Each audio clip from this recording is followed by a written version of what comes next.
Blakey and Tux, they're talking Cardiff City and some other stuff. Blakey and Tux, Dolly asked the questions on Blakey's boot room. Will always be blue.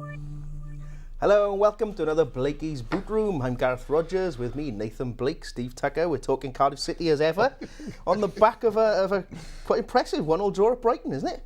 Totally. Was it first side to take some points there this season? A point, but I think they'd won all their others there. It's the point I was trying to make. Okay, great point. Thanks very much. Good point, well made. A good point, well made. And because I think obviously Brighton a little bit of a surprise package this season, isn't it? Under Chris Hughton there. So no, a good win. A good point. Even if it needed I think a bit of a rearguard action for much of it to preserve it, but. Got to a flying start, Blakey. 1-0 up in 5 minutes. That's just the way to go somewhere like that, isn't it? Yeah, it allows you to, I don't know, it gives you some sort of breathing space, doesn't it? Yeah. Good goal as well. And it was a good goal. I've seen the highlights of it, but under the cosh for a lot of the game, and they were, like I've said, I think they were one of the favourites to be tipped to go down. So it just shows what a good start can do for you, and then build up on that confidence. And well, I mean, it'd be interesting to see where they finish, but the way they're going, the way they're looking, the way they're playing, you can't see them finishing much outside the top 6, can you? Yeah, well, it reminds me a bit of Cardiff when they were in that position. They had a great start, and suddenly teams are going there thinking, we're not getting anything yet. Yeah. Packed house, big ground, all that sort of thing. Well, like I always say, you're half beat before you get there. If you can achieve that, it usually gets into the psyche around about January times. If you can do that, where you've got such a home fortress, then players speak amongst themselves during training that week, and it's like, oh, we got to go down to City Stadium, they're on fire, get the tin hats on, boys, they just in the psyche there. I always say that you're half beaten before you get there, but all in all, good point for Cardiff, I thought. You mentioned that goal, Tux, cracking little move early on, and Whittingham's talking today saying they prepared for that. They knew the Brighton fullbacks would be pushing up. And they told Scotty Malone to bomb on, behind, and then it worked beautifully, didn't it? No, it was a really good move. And I mean, if there's been a criticism, I know we're going to talk about Russell Slade quite a lot, aren't we? Because it's been a year since he took over. Not 10 years, as many might say. It's only been a year. But and that was the kind of football I think a lot of people thought they weren't capable of last season, and many thought maybe they weren't. But that kind of counter-attacking, very slick, one touch.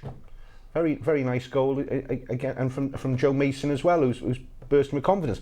I think obviously that was great. The plaudits, though, really at the Amex got to go to the defence. I think again for the, obviously they won't be happy with the goal conceded, but they stayed solid. They were under a hell of a lot of pressure, and personally for me, I thought a bit of a shout out for Simon Moore as well in goal.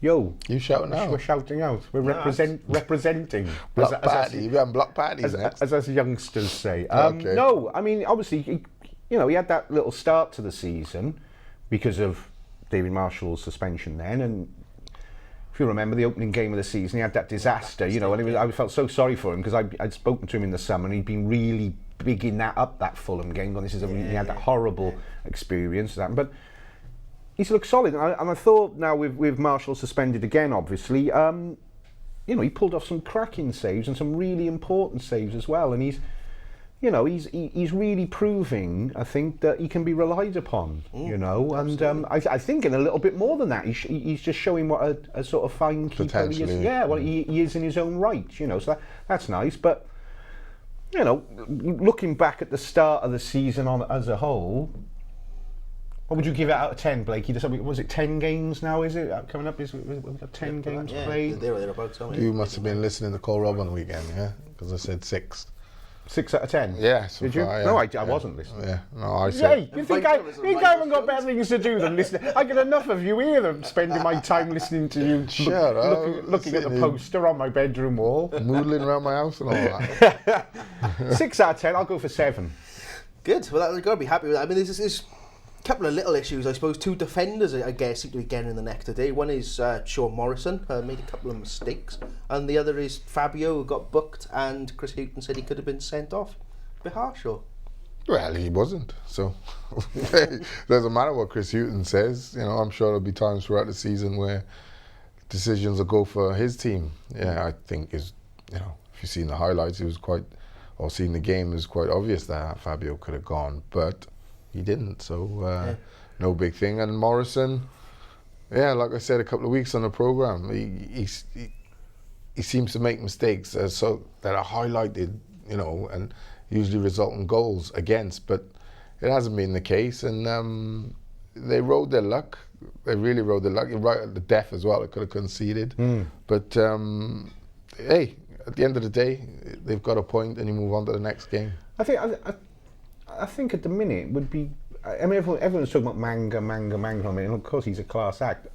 I think it would be a little bit harsh on Morrison and Connolly to split them with the start that they've had. I think the problem you've got is, I think you would probably be the first person to say you play your best 11.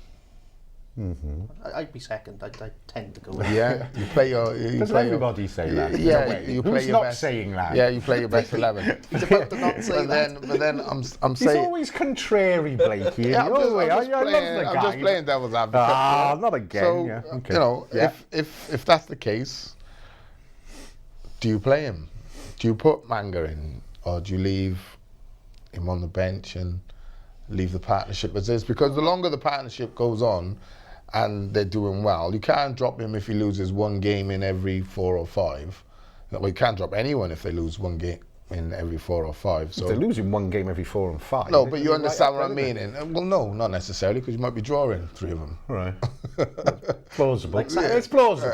Exactly. So you come away with a point. The difference is, playing Manga, is that going to get you 3 points at the likes of, I mean, you can't ever say, but at the likes of going to Brighton, what have you, is he the sort of player that's going to solidify things so that you don't concede and you go up there and nick a 1-0 and get out of dodge? I just think that right. Yeah, no, I know exactly what you mean. It's a fair enough argument. And that's what the fans would be saying. Yeah. That's what the fans would be saying. Steve-O says, 1 minute Sean Morrison hasn't put a foot wrong, suddenly he's public enemy number 1. But the one player nobody ever criticised is Matt Connolly. He's Mr. Consistent. I think he's had an excellent start to the season. He always has been since he's been at the club. I always say he's had a rough ride. This is his best ever run, isn't it? Easily now. Well, in the championship winning season, he had a decent run as well, didn't he? Did you ever know? Yeah, he played right back a lot of it, wasn't it? But if you're talking centre half, this is probably the longest and best. He always seemed to start a season and then something happened and he was dropped out. But yeah. Well, the fact he's played a fair bit of right back is quite interesting, because obviously Fabio's going to serve a game ban now. King Kev says, why won't everyone get off Fabio's back? He's a committed player, he's going to get booked. I don't think anyone who's on his back. Quite a few people. I don't do the social media, you see. So you do everything by semaphore. I still got a mobile with a string with a tin. Hello, Blakey. Hello, Blakey. I'm saying it from Fraser. Nobody's saying he's a bad player or anything like that. It's the discipline issue. He looks like a booking or a red card. That's part of his game. Yeah, you have to take that. That's his edgy. You have to take. I wouldn't be too concerned with what Chris Hughton is saying. He's now in a position where he's given up the shirt. He's fought so hard to get it. He has to give it up for a week now. What can you do?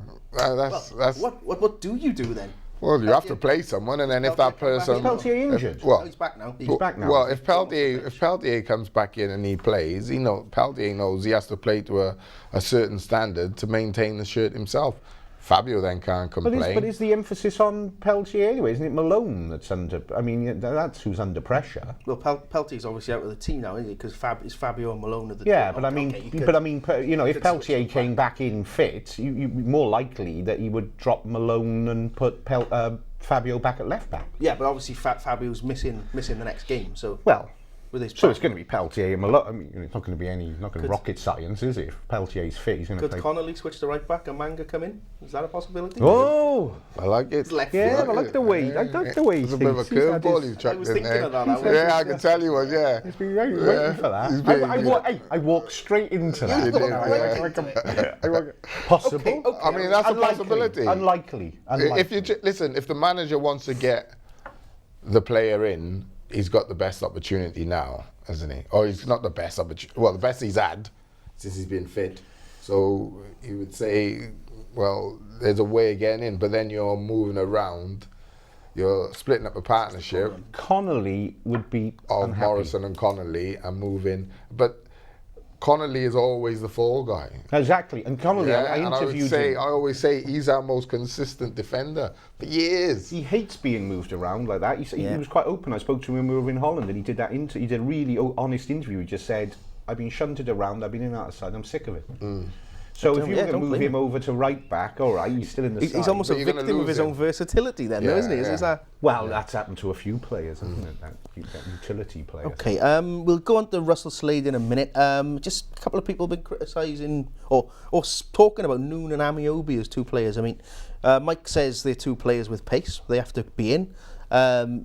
Savigma says Noon's too predictable. And Mark says, I saw Noon taking corners on TV. He should be straight in the team. Where do we stand on Noon and Amiobi? Do they, either of them deserve to play? Bear in mind, It's difficult to Pilkington and say. Rolls, you know, I don't think Yeah. Noon's ever hit the heights again. No, I mean he started on when he Well, he had that when he good came couple of back, opening games, but that was yeah. it. And we were jumping on, saying right when he's on fire, play him. So, and then what happens is, as a player, I'll give you a player's perspective. When you're on fire and you're not getting the team, you quite quickly think, you know, you go off the boil. What have I gotta do, yeah. What have I got to do? And then you know other things distract you. You start moaning and stuff like that. All of a sudden, your form drops. And when you do get back on, you're not doing anything worthwhile anyway. So the argument goes away. So I think that's what Such a Nooney's shame been for a victim Nooney, though. of. But listen, it's a long season, mate. Yeah.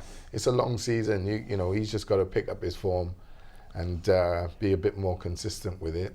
And he's fine. And Abiobi, like I've always said. Well, he went round the keeper Saturday at the yeah, death. no, If he yeah. scores that, Yeah. we're all saying, oh, he has to play. Yeah. But I think from, I can only speak personally. I don't look at it like that. I don't look at it and think, oh, you missed a chance. That meant you would have played Saturday, or you've conceded a goal more. You dropped the ball and they conceded a goal. Right, that means you don't play again. You know, if you don't allow mistakes to be made in football, they forget it, pack up, go home. They're all part and parcel of a game. You've got to look at the bigger picture and you've got to say, right, overall, is Amiobi going to give me more than Pilkington or Rowles or Noon or whoever he's fighting the shirt for? That is the argument. You don't say, oh, he scored the winner at Brighton, so that means he plays. Do you know what I mean? He might be a 10-minute wonder. Amiobi was a bit unfortunate, wasn't he? In that he had those couple of good games where he came off the bench and he scored. Was it Huddersfield? Right? He had that big and he came off and turned a couple of games. And then he got his break at Rotherham. Yeah. Started. Yeah. Cameron was on the bench, so all on the bench, and he came on, and then. But what happened was, because of what happened in that game, the sending off, it was 0-0, going to second half. Then the sending off. He never really got a chance to really show what he could do. He was stuck up front on his own and didn't get any service or whatever. So he's been unfortunate in that way, in that he's been unable to really show what he can do. He's got a feel for it. I mean, obviously, Blakey's just put me in my place there. No, I'd like to see. I mean, Cameron, by the sounds, didn't have the best game Saturday, but I'd like to see. And that's the first time we've said that in a long while. Yeah. So players do. You won't get a consistent 46 game season, boom, it's just impossible. So standards do tend to drop from match to match here and there. But I'd like to see him playing left side of Kenwyn Jones and Pilkington or Noon or whoever playing right side. So until we see that, then and not just for one game. And Yeah. it's almost like sometimes managers do it to prove a point, and you like, well, that's not proving a point, because I've been there where a manager says, you got 90 minutes. Yeah. Yeah, Change your it's career. 46 Change games your in the season. season, Yeah. or there's 30 odd games left, but you got 90 minutes, and you just think to yourself, well, unless I do a Lewandowski and score 5 in like 9 minutes, there's not much you can do, even if you have a good game. Do you know what I mean? You can have a good game or a decent game, and because you haven't done anything that leaves you with the memory of, wow, what a wonder goal, or, you know what I mean, he beat 4 players and slotted it, Gaz has slotted it in, we've won 1-0. Whoa. So for me, I don't work on that assumption. I think that's out of order a bit. You could say that Slade has been like that this season, and that he's stuck really with the guys that, in many ways, the side, he's been very consistent with the side. They haven't lost too many games. Well, that's why. exactly, and he's kind of like, they're in a... Well, let's talk about Slade then. You've brought us quite neatly on there, Tux, about the main event, if you like. We're celebrating Russell's year anniversary in charge, aren't we? Got coffee for one, no sugar. Don't get us started on the sugar thing. Okay. You know what we're like here, budget cuts. The sugar had to go, I'm afraid. And anyway, son, no offence, but you're going for the sweeteners, low-calorie sweeteners for Blakey from now on. Yeah. Oh, sorry, man. Anyway, don't drop my chest on you, son. Oh, chance to be a fine thing. Excuse me, gentlemen, excuse me. We've got a show to do who say we're outrageously flirting, this is manna from heaven, this. Sorry. Okay. Russell Slade. I remember him we were talking before the show, and let's cut to the chase. Be perfectly honest, we didn't expect him to last a year, did we? I did. Did you? Yeah, I did. I suspected he'd be gone by now. No, I expected to see. And I think he suspected he'd be gone by now as well. Do you think so? Yeah. He said the other day where people thought I'd be down the road by now. Yeah, people thought. I don't think he thought. No, I think the relationship. I think he had his suspicions of what was. No, I think if you look at it and you look at the fact that what happened with Ollie, and then that was the appointment of. Was that the most rubbish appointment in Cardiff City history? You know, Solskjaer. I don't want to put you on the spot. Was that the most rubbish? Yeah. I know. Like, okay. The chairman didn't like the fact that he got criticised for it, but you put yourself out there. You know, you could say you take credit for making that bold statement, saying this is my choice, but it was a bad choice at the end of the day. Terrible. I think don't get me started on. Okay, even if we say good on him for getting. I think once Vincent Tan brought Slade in and said this is my signing, there was no way he wasn't going to see out his time. I think it'd be very difficult. Not difficult. I mean, the owner can do what he likes, but I think if you're trying to steady the ship, then. Well, he's not going to sack him, is he? Because then he has to go and find someone else. And let's be fair, who's going to make who at the club would you say, oh, I'd rely on him to make a good choice for a manager, I'd rely on him? Who was it? Was it Alex Reid? Who was the guy at Norwich now, wasn't it? From Aberdeen. I mean, he's come out and said Cardiff approached him first. I'm sure. I'm good at not making this up. I'm sure I saw some. And he said, "Wouldn't be the first time." It's not always great. He said, "No, I'm sure." Did he? Yeah, I'm sure he said something like, "He was making stuff but he was up worried now. about." No, he was trying to get the press. He was worried about the influence of outside influences. Right. I'm pretty sure that was. I read that somewhere. I don't know where it was. Well, he's not an outside influence. He owns the club. Well, but influence from upstairs or whatever on his style. But that's the way it happens. So let's just be fair to Slade. I mean, amid all that, as Bob Cumbrand says, Slade's done a great job against all the negativity thrown at him. Slade's got one big problem on a superficial level. He's like unlovable. He's not charismatic. He's not. This is going to sound really superficial, but like in politics now, in many ways, you can have all the best policies in the world. You can be talking the most sense. If you're got a big lump on the side of your head, everyone's like, "Oh my God, I'm not voting for him." It's like, Slade hasn't got a lump on his head. No, he's got a metaphorical lump on his head. I think there's a. I think he's not a charismatic figure. I mean, he's a lovely bloke. Yeah. He hasn't got that, he hasn't got that. Classic boot room. He hasn't got that. He hasn't got charisma. No, yeah. So on a totally superficial level, that's that. But delving beneath that, He's done a really good job. I know what you mean. Do you know what I mean? I know exactly what you mean. These guys who get away the way you with put it across is excellent. I have to say that. You know what it's That like? analogy was It unbelievable. was. You could. That one's going to get played back at Christmas. I'm not voting for him. He's got something weird. But let's be fair, he's had the fans against him, he's had us against him, he's had all the pressures that surround the club, he's had all that going The on. biggest pressure he had was from within the club, was coming from upstairs saying he arrived and was effectively told, slash Solskjaer's ludicrous squad, like the cast of Spartacus on the hill. You have to cut that. You're going to have to cut that. And if you want to add anyone, here's 10 pence. Yeah. So effectively, that's what he had. Right? So to operate within that, I think he's done a brilliant And even job. for all that, let's be honest happens, again, at the end of last season, we thought he was going to be gone. We didn't think I he'd still... didn't. I don't see why you thought that. I don't see what you were probably thinking He from lost fans' pressure.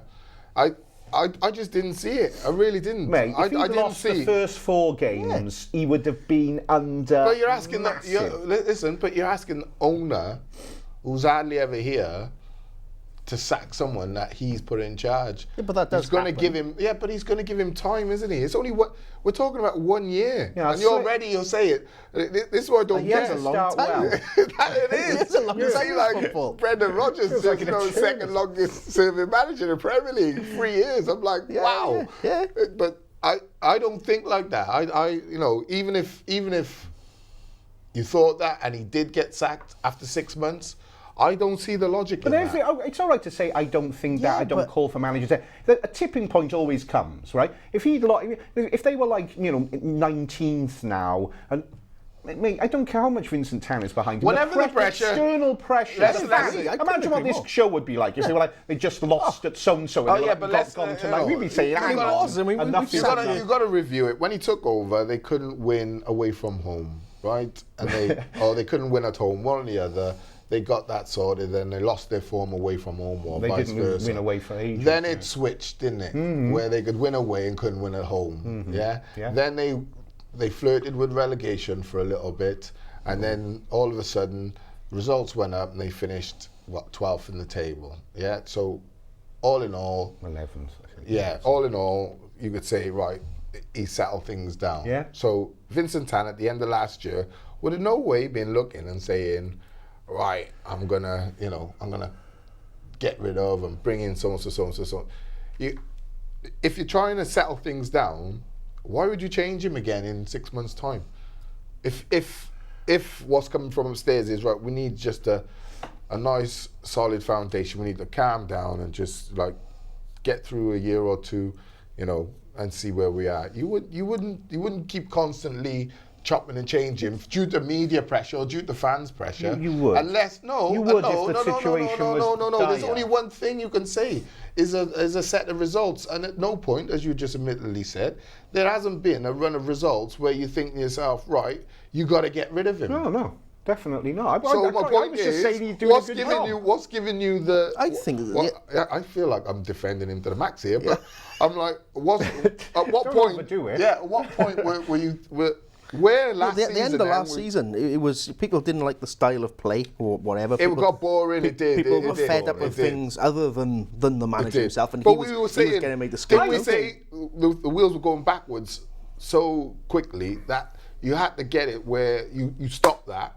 You can't go from backwards to forwards. You have to stop the backwards momentum and then slowly but surely gain forward momentum. We were hoping that was going to be during last season. I was saying, November, December, you should see change. Then by January, February, wheels of momentum start going forward, and hopefully by the end of the season, you're in and around the playoffs and you can get in there. But it never quite happened. But I think you are seeing that now this season. It's just taking a little longer. I think Slade arrived in negative equity. Yeah, You know what I mean? Oh, Like, you know what I massively. mean? You know what I mean? Fans had had enough. It wasn't like he was way just of putting it. neutral. It wasn't like, Well, let's give this guy well- a chance. It was actually people say, like you get like that. Come on, then. Well, this is- show us what you can do. He arrived very much with that. This- He You're had never a gonna hell make of it, you're a former PE teacher. Where you in Scarborough? Nah, there was like God. Some people said I think I laughable. called it on here kind of almost like a snobbery. There was. Cardiff City, there was all the talk of Pulis and all that. Yeah. Russell, so he arrived on a not just even neutral, not just like I have no feelings about him. People were against him from the start. He had a hell of a lot to prove, not only to bring himself up, but to push into a positive outlook, and I think he's managed to do that. I think if you now look at social media or talk to people in bars or wherever you judge these things nowadays, you've got a lot of people who say, well, I didn't like him, I didn't want him, but he's doing all right. Yeah, but they never love him. I don't think they'll ever love him. He's unlovable. And that's what I said. Unlovable. I just think he's just got to... A nice guy. Forget whether the fans are behind him or not. Yeah. They're behind the team. Yeah, so right now, just focus on the job you're doing. Just focus on, don't worry about what the fans or the media say. Just focus on the job. People slate you, so what? If people praise you, so what? Just keep that level head and just focus on the job in hand. I think he inspired, the most important thing he does, one of the most important things, as you say, from the outside, who cares? In the dressing room, I think there's a lot of respect for him. I mean, we talked last year about last season. We did that. We talked to a few people saying last season was a terrible atmosphere. He's completely turned that around, I think. You get players, whatever his methods, I mean, we're not privy to it. We don't know what goes on, the dynamics and that. I mean, that's between him and his players. But it seems to work. He's got people behind him. Solskjaer, I'm trying to bring him up again, but he had to dismantle the complete mad machine, because nobody knew what they were doing. I think Slade's gone on a back to basics thing and said, right, you're this guy, we're going to do this, let's do this, we're going to train like this, we're going to run around, we're going to get fit again. Because I think what you have to also put into that is when you're having to cut a squad, that's a very good squad. Yeah? It's probably better than Russell Slade has ever had or worked with before.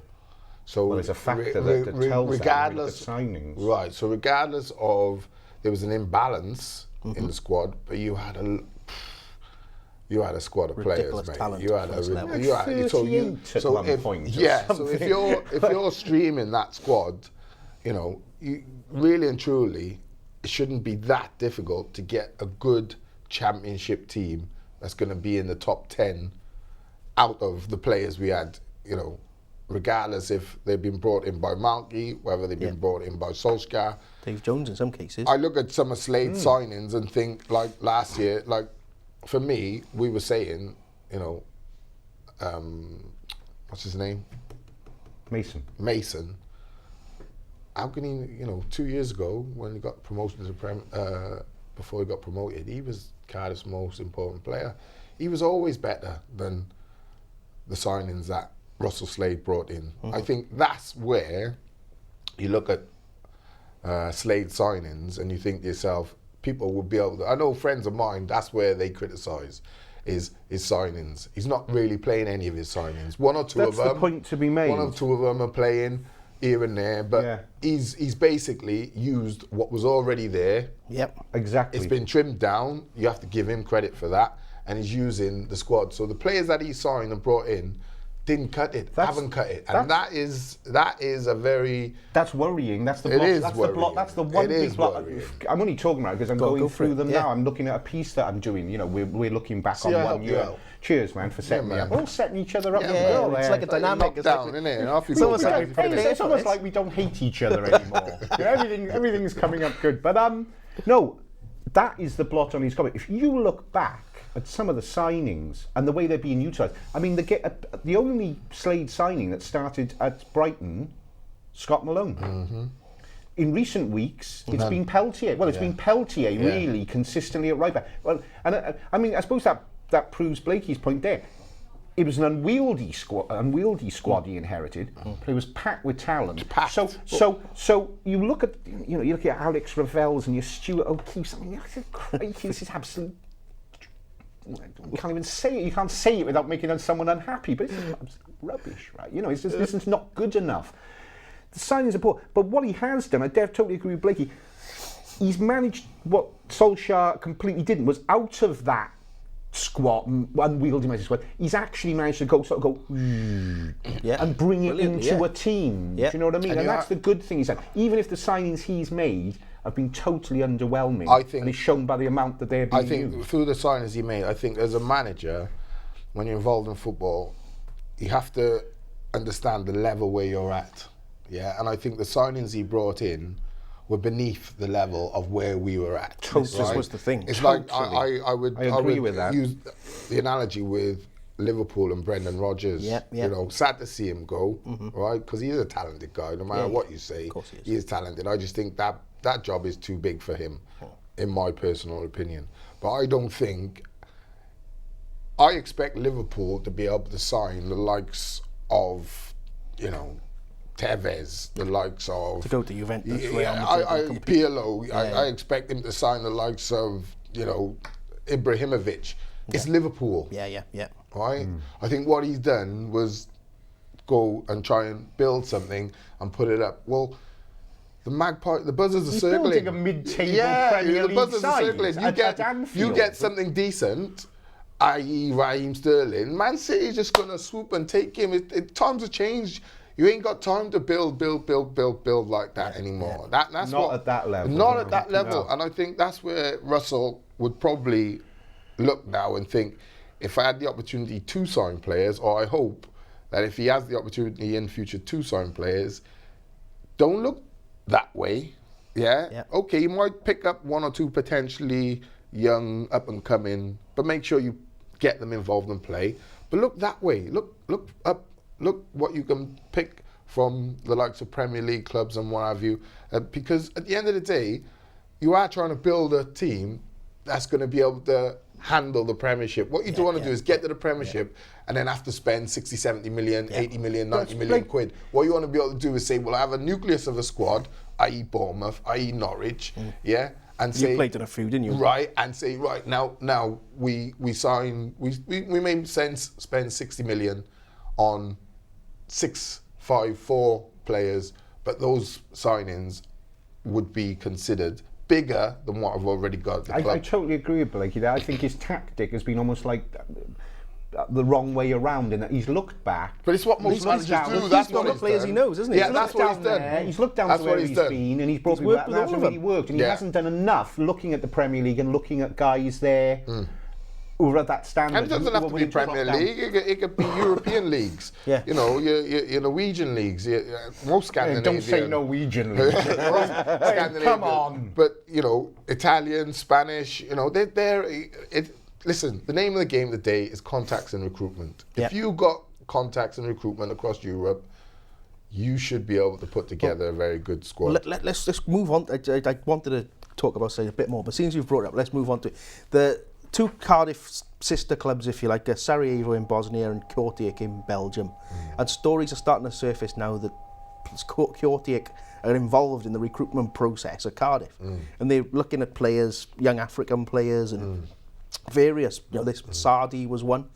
And this is now, it's like a Cardiff recruitment network around sort of one in Belgium, one in Eastern Europe. And this is how they're looking to develop players in the future. I mean, what do you think about that? Well, it's a good idea, but you just got to make sure that the people you're recruiting or the people you got have got the eye to be able to recruit.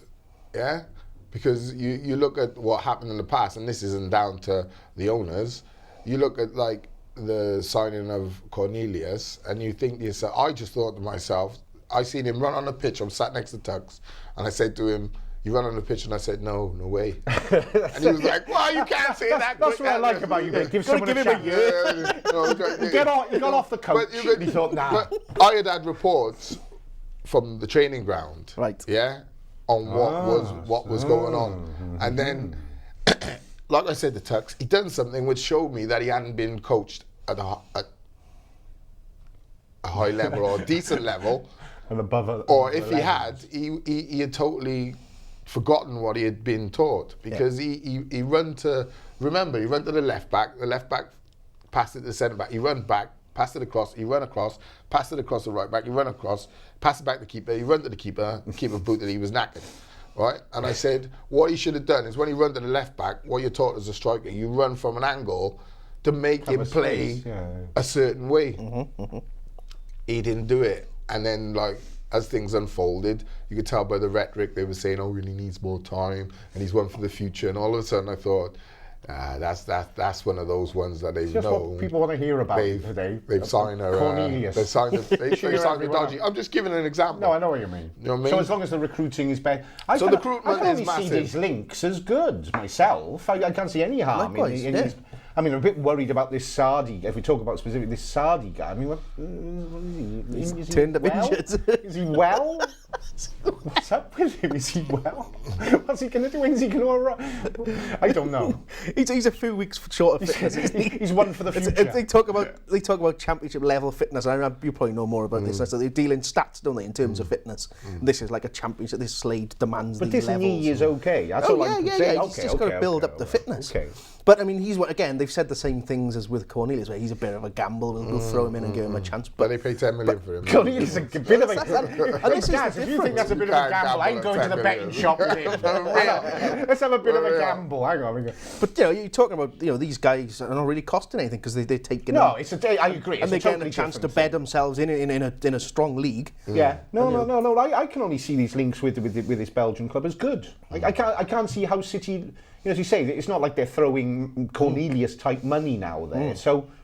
I bet the wages are nothing spectacular. So I can't see how they can lose out of it. And they got everything to gain. Because say this Sardi, weirder things have happened. This Sardi suddenly gets championship fit, and it's like, yeah, great scorer, fantastic. And Well, the other saying thing, that Belgian, that Belgian manager's a takeover at Cardiff. This is part of the problem, I suppose, if you're the manager. But still, the other thing you've got, your players on the fringes could go over there and play for a few months, get a bit of experience. Well, that's if you look at the models. Which you likes of the top four in the Premier League, that's exactly how it's done. Yeah, you have one or two sister clubs. You send your, really up and coming talented kids. If they can't handle the Premiership yet, you send them to like a Belgian league or a Dutch league or whatever, where they play. They get 30, 40 games a season under their belt. They get the experience. They come back. And you're hoping they're ready for Premiership football. It's just the way I've said. You have Royal Antwerp. That's right. Yeah, I've said it like Cardiff. I think could utilise Newport County a lot more. Yeah. I think there's an avenue there where you can, if I needed a kid if I had a kid and I wanted him to, because the kids these days are very flash and they got the car, they got the watches and the clothes and all that. But I think. Like a lot of them don't understand what it's like in first team football. They don't understand that a manager's going to rip your head off or your centre back was a captain's going to rip your head off if you continually make mistakes or give away a goal or don't pick up your man from a corner. They expect to be spoken to like, oh no, don't do it again. But it's not reality. I say how the youth team is and under 21s where the manager's not allowed to shout, really rant.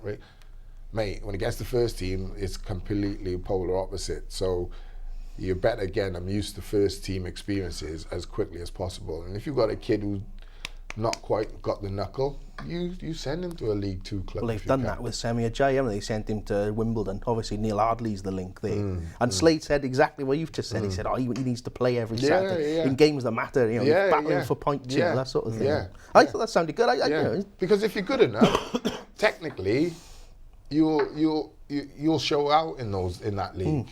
Now it's just whether or not the right back or the centre half, whoever you're playing against, who's probably going to be a meathead and loves a tackle and all that and loves a bit of physicality, whether he's going to allow you. Now if he's going to, you first and foremost, you've got to learn, you've got to match the fire with fire. And then as you get on top or as you start to show your talents, you get on top and regardless, he can try and kick you as much as you can, but if you're running rings around him, then... there's no better way, is there, if you're like a 21-year-old and you've got some 35, 36-year-old whose career's on the slide and he's gone to that centre half, like... Yeah. It was the way... Listen, it's almost the same model as what I was brought into at Cardiff. As a 17, 18-year-old kid, you were dropped in the first team and you either sank or you swam. It was quite... And it wasn't one game. You had opportunities. Remember Mo Scott, people like that. We had a lot of around the Jason Perry era and things like that. They had a lot of young players. Alan Lewis, Gareth Abrahams. They were all just coming through the system, And we were literally, you were dropped in a few games. Can you handle it? If you can't, into the garbage, or into the first team squad. It's as simple as that. And I think that's the biggest thing kids are missing now. And reserve team football. Because as a 29-year-old coming back off injury, I might be out for 6 months and I'm playing reserve football. I'm still of that mentality where I know what it's like in first team football. So I'm like saying to the kids, you better get wired in there. And they don't get that in under 21 football. They really don't. And I think that is the biggest problem with the academy system. I know I'm going off on a tangent. No, it's just right. I always like to listen to that because I don't think people get a real insight sometimes what it's like actually being a pro. I know everyone says they're overpaid and all that. They probably are all overpaid nowadays, but it's tough. Oh, listen. To break through. Look, I always say, I'm all the million. You go to a load of like 6-year-olds, and how many people you want to be a footballer? Like every boy in the class. You go from that to get to where Blakey played, or to get to, those levels. Oh, it's impossible. It's absolutely impossible. It's the toughest thing you can imagine. It's like I think it's like 1 in 18, 20,000 make it. And that's just a pro. I'm amazed it's that. 1 in 20,000 make it for 2 or 3 years, and then 1 in 25 make it 5 years, 6 years beyond. The numbers are crazy, and what you got to look at now, it's when I came up, it was England, Ireland, Scotland, Wales, Republic. Right? You didn't have kids coming from Belgium, from Africa, from South America, from. Do you know what I mean? Yeah. You look at like Fabio and his brother; they came from South America. Yeah, even Japan. It's you're now up against the world. Yeah. Do you know, it's as simple as that. And the weird thing is as well, even when you're there, the fight to never stay stops. there. It never We were stops. talking about Darcy Blake last week, weren't we? I mean, it's a classic example. It never stops. You think, wow, I'm at Wembley, man. You can just like, you've got to be on it. And I admire these guys. Well, what you've got to look at is, like every fan, it doesn't matter what you've done last game. If you don't perform today, like we've just said, with the Amiobi thing. See, if he had scored, he could have started tomorrow. Come on, if you pick it up, you do you know what I'm saying? There is that. Now that demand is so. Mate, it's like, you ain't got time to wipe your nose. You got to hit the ground, literally sprinting, not running, sprinting. Okay, let's not overdo it. Okay, so talking about the top level, we're at the international break, and we'll come on to Wales in just a minute. But I just wanted to say, I mean, firstly, does the international break give players like Manga, Gunnarsson, fringe players who are going away with their countries a chance to get on show, or do you think? When you said international, I thought you was on about England rugby. Sorry. Sorry. I wondered how long we'd go. Spoke about England. Sorry. I take no pleasure in it. Sorry, what was the question? It doesn't sound like it. It sounds like you're taking plenty of pleasure. Does the international break give fringe players like Manga, Gunnarsson, and a few others a chance to go away and earn their place back, or show the manager, put their hand up for the manager? I don't think so. I don't know, mate. I'd be disappointed if I was... give them a chance to go away and get injured. would be my worry, but apart from that, I'm not sure. I'd be disappointed if I was playing and then we had a break and we came back and I wasn't. Because the thing is, how else do these guys? But how else do these guys get themselves? That's the name of the game, Gaz. It's competition. You have to train week in, week out, week in, week out, week in, week out. You have to be. Listen, if me and you are at Cardiff now, you're a midfielder, I'm a midfielder, in training every day, we could be mates in the dressing room, we could be mates in it. But I'm telling you now, the mentality I would have would be, I've got to rag you, I've got to run all over you in training every day, till the players and the manager are going, Gaz can't start before Nathan, this is just ridiculous. Yeah? But when Gaz gets on a Saturday, Gaz performs 9 out of 10. There's nothing I can do. I have to sit and wait. Unless Gaz get injured, sent off, there's nothing I can do. But Gunnarsson will go away with Iceland. He'll be the captain. He'll be the main man. Oh, but that happens all the time. I can't remember with Wales. I mean, not so much now, but you remember everybody who turned up was on the bench somewhere. It seemed at one point under Toshak and that. I don't think that matters too much. And Iceland, at the end of the day, they're having a great tournament. They qualified. So he's going to be happy about that. The same with Manga at Gabon. They're a damn good side. I mean, yeah, they're hosting the I don't think they'll make the Africa Cup. Euros. No, they won't make the They'll Euros. never make That's the for certain. Euros. So what about Wales then? I mean, let's spend 5 minutes talking about Wales. I mean, wow. what a week this could potentially be. It's Well, almost come under the radar with the forget. rugby and everything else. What's all this everybody's into rugby now? Come on, you can't help it. Really? Yeah. I don't know. You talk in school. You talk in school. I was told in school you can't play football if you don't play rugby. Blakey's rugby show. I think there's a future in this. I'd like to see it. We'll go get some other. Blakey's rugby league show. I didn't play rugby. I used to. Yeah, you were one of them, weren't you? I'm sure I'm gonna let off my mum. I was behind the bike sheds having a ride from the hard knocks. You know. So what about Wales? They can't fail, can they? No. No, I think they'll Do it against I think worst case Andorra. scenario they'll get a point in Bosnia. I don't think so. I think they're more capable of. I think if Gareth's fit, they'll win. I think. Cheers. He got 20 minutes last night in the. Yeah, I think if he's fit, I think they'll win. It'll be tight, but I think they'll win on the counter attack. And if he's not, I still think they'll get a point. I think they're in such a good place They'll mentally. definitely. Like, it doesn't matter what happens in Bosnia. I mean, I hope that they win in Bosnia and everything. I don't want to leave it to Andorra. No, I don't want to. But let's They're going to the competition. It's the ultimate and safety blanket. Look where isn't you it? are in the world. I know the world rankings don't mean anything, but we're there now, so you don't want to throw it yeah, away. we're Hey, right. come on, So, my big yeah. dream has always been for Wales to be above Brazil in the world rank. Let's not, we all knew that was going to happen. Right? Quite deservedly. I love the world rankings, and when Wales 124th, these rankings are We never used to cover it. We never used to do stories. What Now, an absurd. every month, the first of every These are the single most month. accurate rating I have ever seen. In my, You can set forget science and NASA. This is the most accurate, perfect. No, great. Long You may can it set continue. your clock by Wales Online the Well, first look, of the month. even now, if you they know. got done 5-0 in Bosnia, which we hope doesn't happen, they got Andorra. And what Andorra, they're like farmers. Don't you consider us as good a plumbers. team as Bosnia, if not better? Oh no, I'm not saying that. I'm That's what just saying it's the ultimate I know, safety but everyone, yeah, it is. Assuming it is. we're gonna lose, But, isn't it? It's Yeah, just a general but that's the assumption. problem. That's been the problem for years. Is you think, let's forget Bosnia. We got no. It's starting to get As a a player, little you bit want to like. get into bloody Bosnia, and It's starting to feel a little bit like the campaign you were involved in.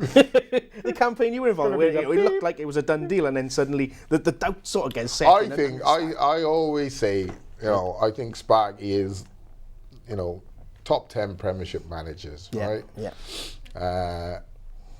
But I think if Sparky had his time again, the Russia at home game, I think he would have played a different team or a different system, and more attack minded. Because I always say that you went and you done the job. We done the job in Russia, and everybody, players, and I think most of the staff were thinking, we're halfway there, half a job now. We're all waiting for the team to go and play Russia at home, thinking we're going to go offensive and rip them. Yeah. We're going to get after Tear them. them apart, And then everyone was hungry for it, you know what I mean? And then when he announced the team, everyone kind of just went, huh? Yeah. The I same remember thing. it well. I think the press, everybody, the fans, there was just this. It kind of deflated everything, you know what I mean? And then obviously we know the rest is history. They got the goal, and that was it. So that would be your message to Coleman then, is don't sort of sink within yourself, just be bold, go after Bosnia, go after Andorra. Look, against Andorra, we've not qualified up front. Do you know what I mean? No offence. We've not qualified for, some say 40 years, some say 60 years, whatever. I'm not even getting into that. But, this is an opportunity that, you don't want to be sat 10 years from now thinking, had we gone for it a bit more, we could have. This is ridiculous. Andorra don't win. I'm not talking about international Andorra. games. I'm not talking about This is Andorra. Blakey's point. I'm talking about. We're not even thinking about Yeah, it. we're not talking about 2004. Amber. Yeah, I'm talking about the mentality to go, to be able to go. You've gone to Israel, you've gone to Just Belgium, target 6 you've gone points, to not Bosnia. one. Right. Oh God, definitely. Yeah, you can go. We can go to aren't we Bosnia. all saying the same thing? We hope it's done, and they're more than capable of doing it in Bosnia. But crikey, if things go wrong, they can say they got, heaven forbid, they got someone sent off or anything, a penalty, and they lost there. Yeah, you got a safety net. You've got. I just like that. You couldn't have if someone said, we got to get a point from our last game. Right, let's design one. Right, okay. Who should we have at home? The dog and duck or Andorra. Yeah, let's have. You wouldn't do, for once. Fortune You know, imagine this weekend was like Bosnia away, Belgium home. You know, we'd all be sitting here going, "Oh my God!" Or even It's Israel not. away or something. Yeah. The fixture have been kind. The fortune has been kind. And Forget the players fortune have anyway, been- and they've been yeah, great. the players and So they management. deserve it. And Well, the hopefully manager they'll and get it everybody. done. They'll get it done on the Saturday, and he'll have a big party back in Cardiff. I think on the Tuesday night. I'd love him to do it in Bosnia. I I'd love really it. We would. don't want any nerves here. We don't want to be going to that game on Yeah, the Tuesday. not thinking, because oh, you haven't done it yet." the celebrations we can have at home. It's because what that'll do mentally, not just to, in my opinion anyway, not just to the team and staff, but the country. Yeah. Because almost everyone I've spoken to have gone, yeah, we're going to Bosnia, but we got Andorra anyway. Bosnia's kind of like a, you know, more- we'll expect to just sweep that under there, and we got Andorra at the end. Come on, man. This is a chance for Wales on the map as well. I mean, the rugby team, as we've said, you know, a sort of really laying down the marker at the moment. Yeah. The football team now have got to keep up with it, haven't they? Or Yeah, otherwise, people will forget. People won't even notice. I didn't even think about the Rugby World Cup. This is such a weird thing. It's bizarre. The whole thing is Well, you haven't weird. watched it? Well, I was in town the other day, and it was like all people There's this big there. rugby ball in the castle. No, and I thought, there what's was that this doing people there? and it was like New Zealand against Georgia, and I was thinking, wow, this is just crazy. You know, I didn't even know Georgia. Had a rugby team. No, I So- don't think they did. They knew they had a rugby. So I'll get a quick prediction off you both before we move back to Cardiff for Wales. They played well, by the way, Georgia. Oh, did Yeah, they did, yeah. They played very well. The two Wales games, Bosnia and first Bosnia, then Andorra. What do you think? I go for 1-1 in Bosnia and job 5-0 done, against Andorra. I'm Sounds going to fun. go 2-1 winning Bosnia and party time. Let's hope. 5-0. Let's hope you're both right. I'll take either of those. So next up for Cardiff, then they got the little break, and then they're back to Preston away, Borough home, and Bristol City home. That's two of the bottom three in the next three games. Good chance to make a big statement in October. I think, great. I think you beat Borough. Yeah. Yeah, you beat Borough. And at some point, you know, like, I always say, like, well, looking at the club at the moment, the biggest problem seems to be coming out of the club is the fact that they've lost the fans. Yeah, lost half of their fans. And that's why I said in my article, for Vincent Tan and everyone else, if the plan is these two clubs and we're going to let it known. Yeah. People to think, you know, Let people know people what's think that's a happening. great idea. Yeah. Come on, come back in, you know. To gain momentum in football, people go, it's easy. It ain't easy, mate.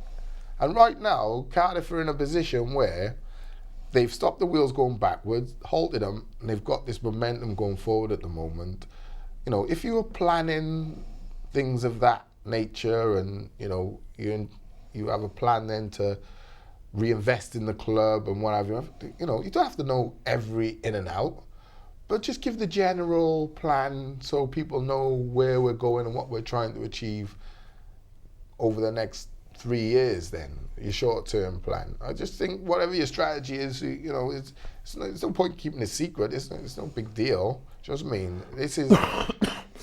It's only Cardiff people it matters to, or Cardiff fans it matters to. So if you want to get everyone back on board and on side, there's you know, I think if you had a good PR representative, I think there's a way that what's happening at the moment, you could really get behind it. And if you want to get Premier League football, the wheels of momentum are going in the right direction right now for me. So I think it needs to be galvanised. Otherwise, you miss the opportunity.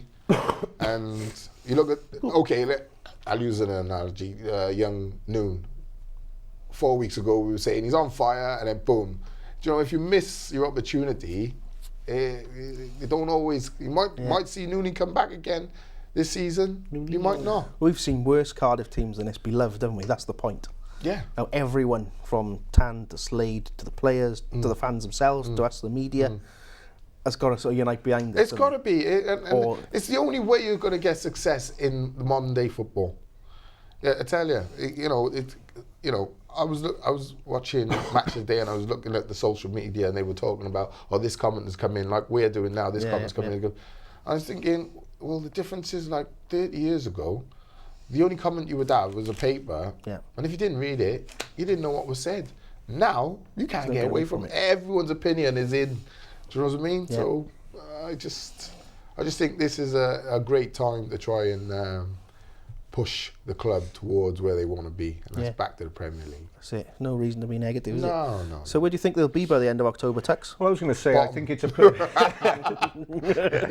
relegated somehow. Blakey 8th. I think they could be in the top 6 again. Yeah? Yeah, I don't see why not. Well, I mean, was it Preston? 7-side derby will be good as well. Yeah, well, Yeah. Bristol are really That's struggling, fun, aren't they? Yeah. And they're having a Yeah. torrid time. It'd be great Yeah. to I thought they'd do a lot better coming up than they have done. they've surprised me. But no, I think particularly these next 3 games now are a really good opportunity, coming quite thick and fast. So a good opportunity to get back in the top 6. Get which is where you wanna be. a win up at Preston, all of a sudden you're back in the playoffs with 2 Yeah. massive home games to come.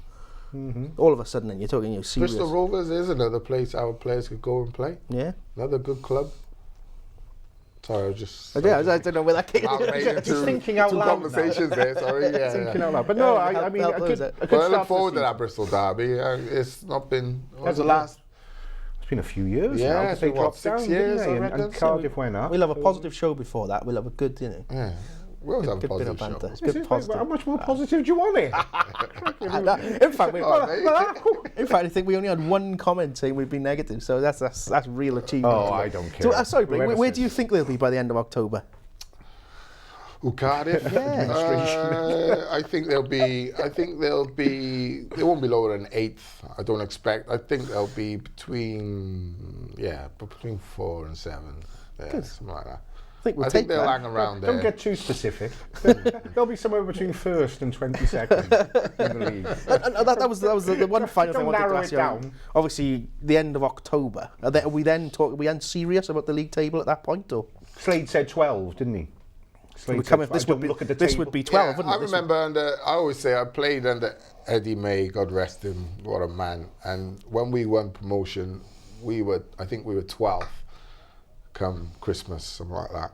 Yeah.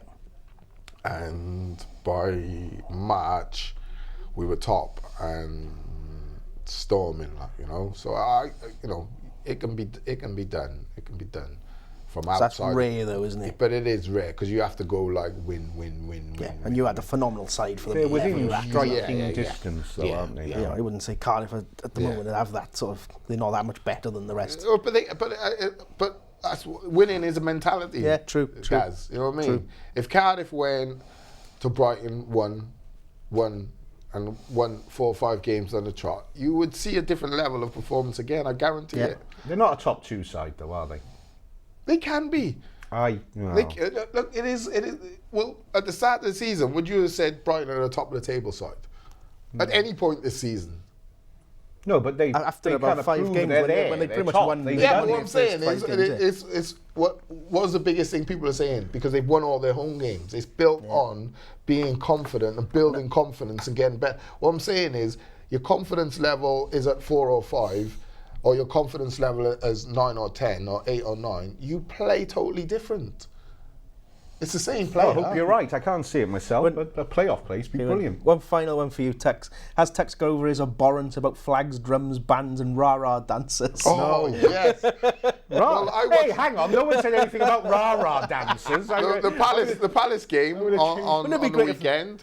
I quite like the wouldn't it be great for the 7-side derby to be Contrary stance. Now shut up. the 7-side derby to be the day when they introduce all this? Yes, Wouldn't that be great. the perfect Yeah, time? we'll get you in a I'm little. not having We'll any, get you in like that advert with that geezer who's one of the dancers. Have you seen it? Yeah.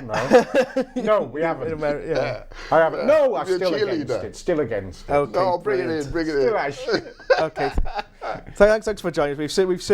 We've certainly had some fun today, and hopefully we'll see you back here, if not next week, the following week, and keep following Wales Online for all the Cardiff City news. Thank you. Keep on.